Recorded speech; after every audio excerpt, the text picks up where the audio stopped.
Hi. What are we doing here?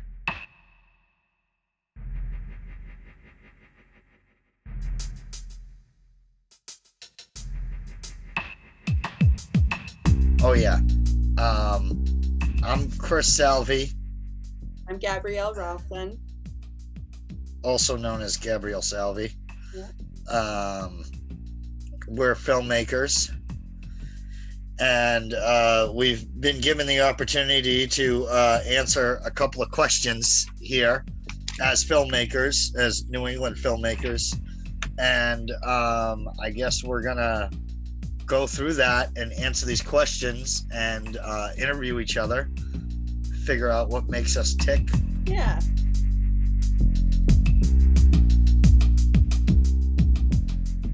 Well, I grew up on music. Music was always a big part of my household. Mm. There was always music constantly going throughout my household and throughout my neighborhood too. I still remember when I was a kid outside riding my bike, people would leave their windows open and you could hear the music.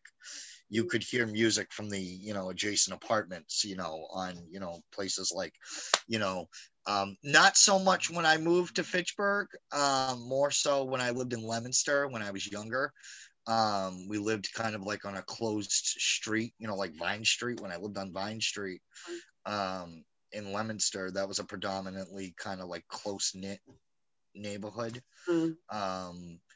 And so people at night, mostly night, would leave their windows open and leave their doors open. And you could hear the music coming from their apartments and their houses. And I always liked music when it blended in with the atmosphere. I never really liked sitting, down in front of the radio, and I liked it better when it was coming down the hall. You'd hear music down the hall, or you'd hear music from a passing car, or you'd hear music off in the distance somewhere. And that's how it was in my house. My father, in our apartment, my father had a little loft area, and when he would play his music, the music would kind of emanate, is that the word? Mm-hmm. Emanate throughout the house, and it would be almost like an echo. And when I was younger, growing up in the early 90s, um the music of that decade was not as predominant as the music of the 50s, 60s, 70s, and late 80s. There was Madonna. Madonna would always play, and I would listen to songs like Jumper by Third Eye Blind and songs like Save Tonight by Buckcherry. That was always a favorite of mine.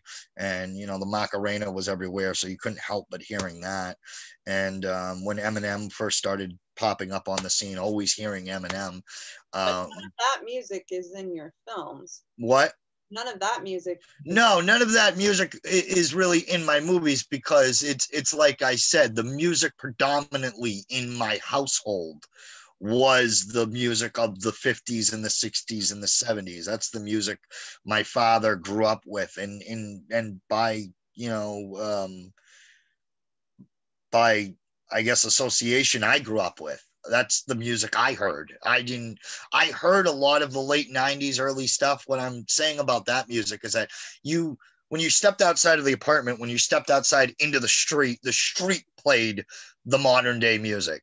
The household played 50s, 60s, 70s songs. So you'd step out into the street and hear this new music that you weren't really that accustomed to, because you were so used to growing up on, the McGuire sisters and Dean Martin and Bob Dylan and Procol Harum and Supertramp and Tom Waits and Bob Dylan and the doo-wop music, especially when I was younger. My father had all these doo-wop records, and he made me listen to these records. I remember he gave me a bunch of 45s, and to occupy my time, he gave me these records and said, listen to these records. So when I was young, around 5 or 6, I knew how to operate the turntable, knew how to operate the record player. And I would play everything from, Jay and the Americans to Cab Calloway. So all that music is predominantly up here. That's what I hear in my head. having said that, I do enjoy the later music, not necessarily music now. I'm not too accustomed with it. I don't understand it. I don't get it. There's some new stuff out there that I enjoy, like Ween, and I guess you could even say that Tom Waits is which is a huge influence on me. I guess you could even call him sort of contemporary. But to me, he's part of like the 70s musicians, 70s singer-songwriter period. So when I do a film, when I cut a movie, I'm not necessarily thinking of what the best song is for the scene. I'm thinking, what song do I hear when I see the cut? What does the motion of the scene do for me in terms of music? My father was a musician, still is a musician. I'm not really a musician. I play, but music speaks to me a lot louder than I would even say film, honestly.